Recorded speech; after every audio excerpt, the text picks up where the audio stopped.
Also going for a sort of ombre effect with darker brown on the bottom. So this one just has a mix of a brown with a gold. So I want some brighter color to that brown too. And the fragrance is going to turn things brown too. So I'm hoping that it's not for not that. It's not going to turn so brown that all this work is lost. But we'll just have to see. And I'm having fun playing. So I'm just adding a tablespoon of batch oils to all of these. All the batch oils will be perfectly mixed through the soap after I add the finished batch to everything, since I'm dividing the batch oils evenly. So now I'm going to blend these up, or mix them up. So let's start with this one. This will be my darkest layer, that'll go on the bottom. And also to prevent the whole batch from just turning a solid brown, I'm going to be adding some titanium dioxide to the whole batch before they even get poured into these.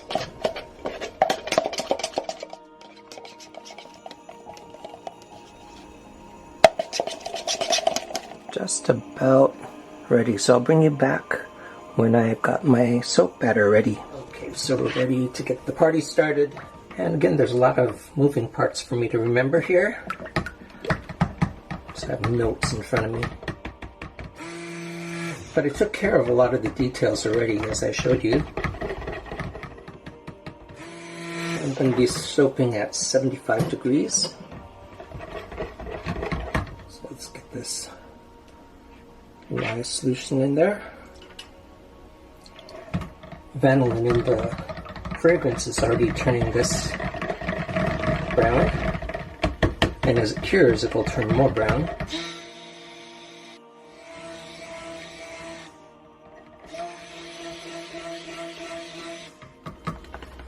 Okay, so there's one thing I have to take care of first, and that is to pour or spoon some batter without fragrance for my white on top.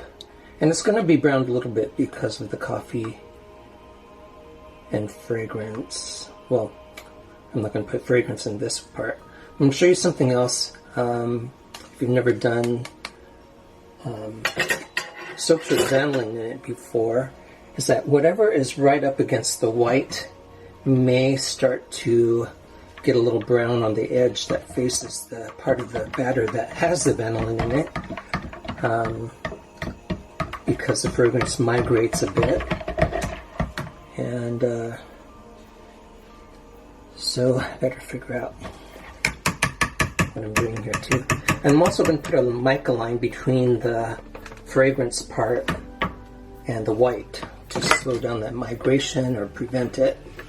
So let's see, I'm going to pour all this pretty equally.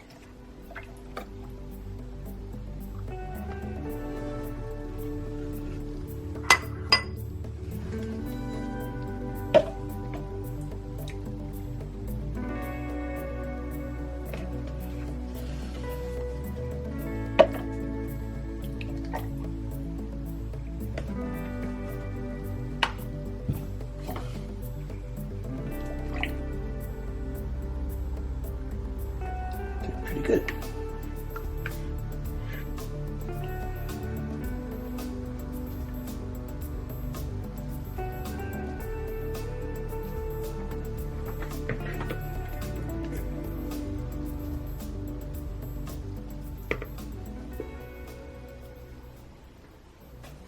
Okay, so I'm also going to add about a teaspoon of coffee grounds to each of the colors. And these are coffee grounds that have already been brewed. And I dried them off and ground them some more, because coffee grounds can bleed too into your soap. So that's why I did that. Alright, so I'm going to add a little bit of titanium dioxide to everybody, because I didn't do that before I did this step. The same amount. And a little of the fragrance.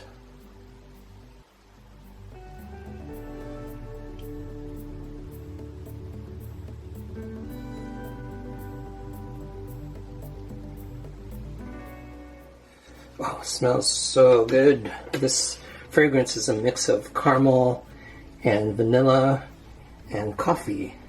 So I'm going to blend them in the order I'm going to use them. So here's the bottom layer, the darkest layer.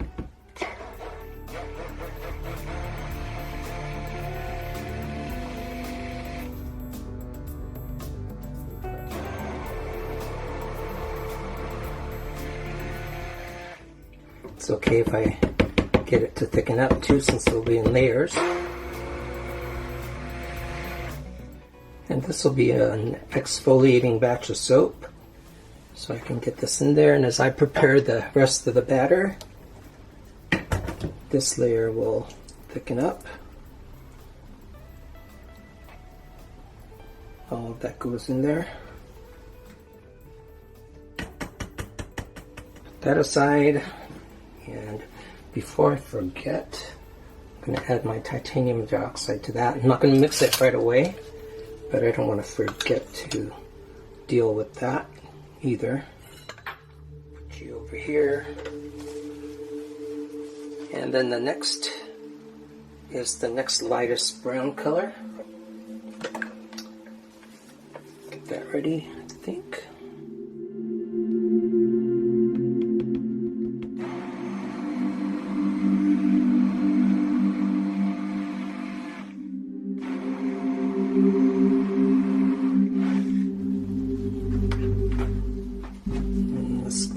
Ladle this somewhat carefully on here. If it drips down a little bit, it's a beverage, so there's going to be a little bit of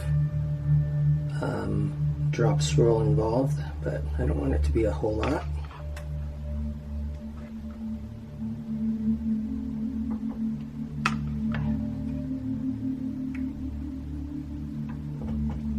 Okay, that's going to take forever. So let's just pour it on my spatula. I do learn, it just takes me a while.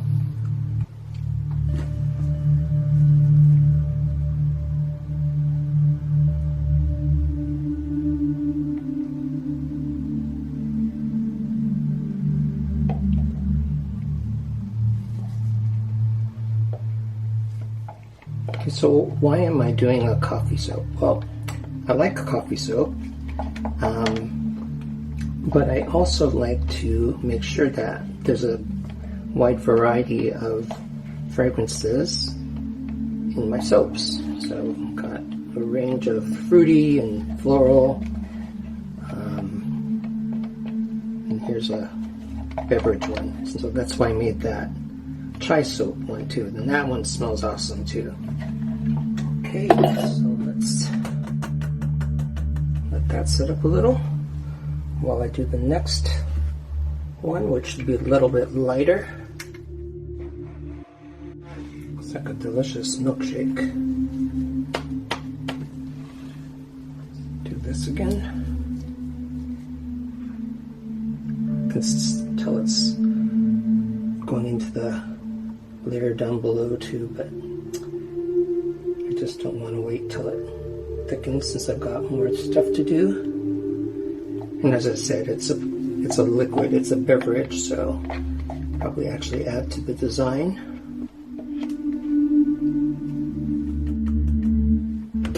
And this, other than the white topping, will be the lightest layer.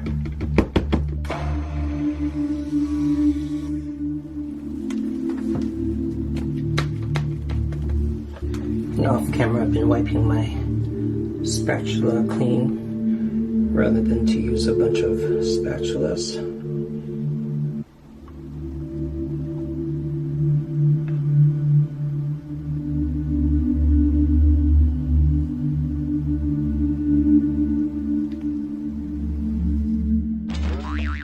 much for saving me work, right? Drop my spatula. This one even looks delicious. So safety first, but you might be wondering why am I always such a klutz, and that's because I don't do most of my cooking and much of my other life where I'm taking videos of everything too. So I'm working around camera stands and all that's kind of awkward. So yes, I am clumsy, but you're probably seeing me at my worst. Especially getting things situated where you can see what I'm doing. So definitely this fragrance does not accelerate, staying fairly liquidy. And here's my mica line. I don't know where I got this, but it's been really handy because the mesh is really fine. I don't know how many of you have a dispersal unit, like a tea steeper or something, that is so big in the mesh that everything just kind of falls out.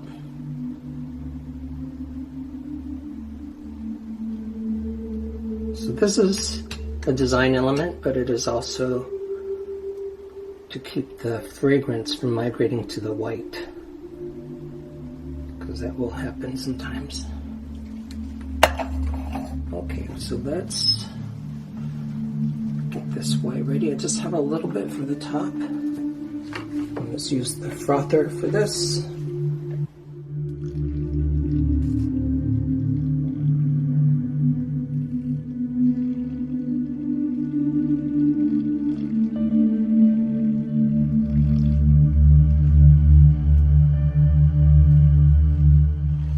I'm going to blend this longer because, as I said in the one of the last videos I did, that the frother is not as strong as the blender, the hand blender, so it doesn't agitate the soap as much. So usually if you just use the frother, if you did it the same amount as you did with the blender, it's still going to be too liquid. So I'm going to just take my time and make sure this is getting a little thicker. It's got a trace to it. That's good. So I can get closer to the surface here.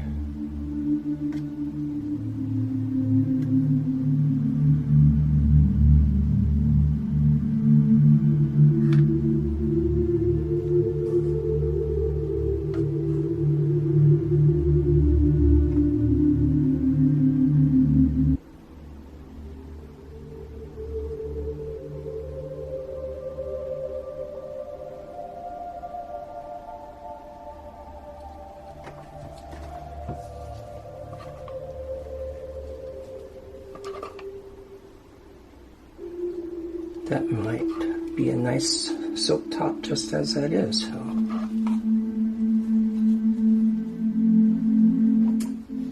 But I'm going to put a little bit more of this mica, dust the top a little.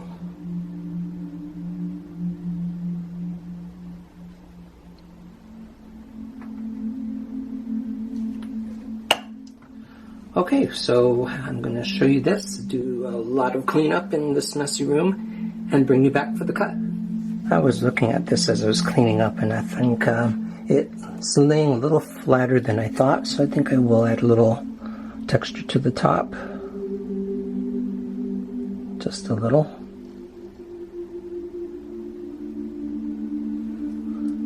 But I want that gold underneath to show too.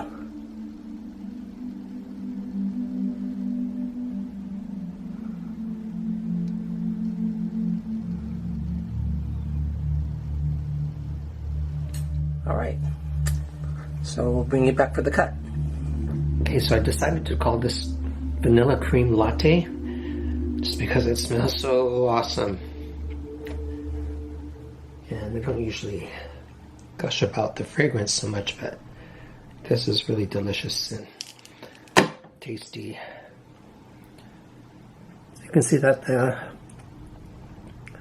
soap is going to darken up a little more, but hopefully what I'll get is an ombre effect, getting darker at the bottom. And I'll talk a little bit more about that in soaps that have a fragrance that has vanillin that will discolor and turn brown. It makes sense in a coffee or a chocolate soap. But one of the problems you may get when you use these fragrances is if you want to put white right up next to the dark part of your soap, you may be a little disappointed sometimes because the color migrates, because the fragrance slowly seeps into the other parts, the neighboring parts of the soap pore. So I didn't really want that, and you'll be really disappointed if you see this, because imagine this white right here starting to get a little dark, setting up to it just gets the appearance of being a very dirty design. So I did two things, is that I lightened the layers until I got to the very top. So a white portion next to a fairly light part of the soap may be more safe from that migration. And the other thing that I did was I put a little mica line between the top and the white. So several different barriers between what I want to keep white and the rest of the soap. So you can see that the coffee grounds will add some exfoliation, but it also adds to the design of the soap.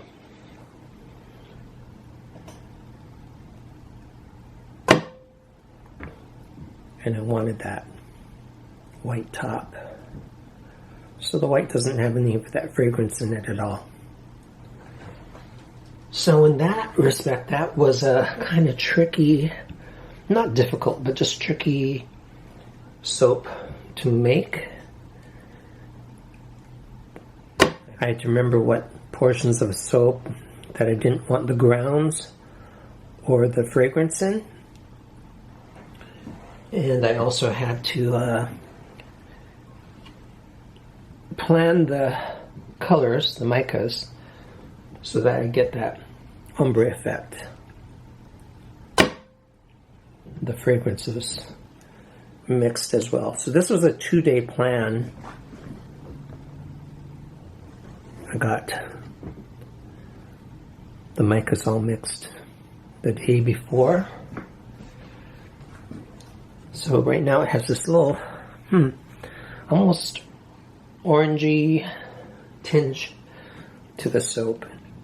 And that will become more pronounced as the soap cures and the fragrance browns the soap. So this bottom part will be a nice dark brown. And I'm not sure what's going to happen with the rest. I'm always surprised. But this soap was designed to take advantage of that darkening of the soap.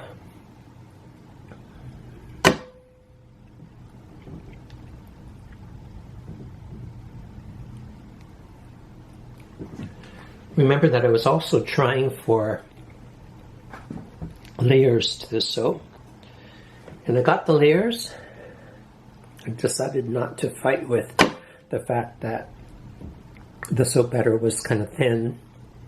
So I got these not straight lines in the layers. But that really adds to the liquid nature of coffee. So I'm okay with that.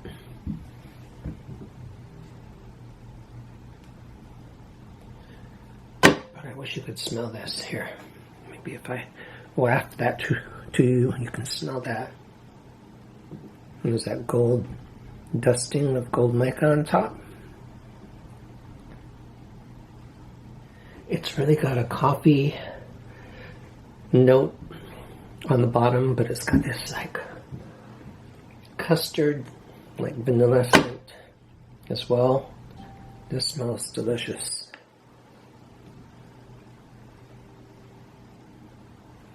Whoa, just making a lot of soap lately.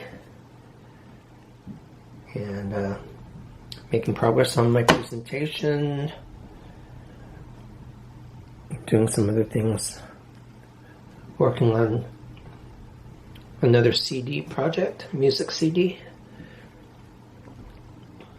and that's my time right now to thank you for watching and commenting and subscribing.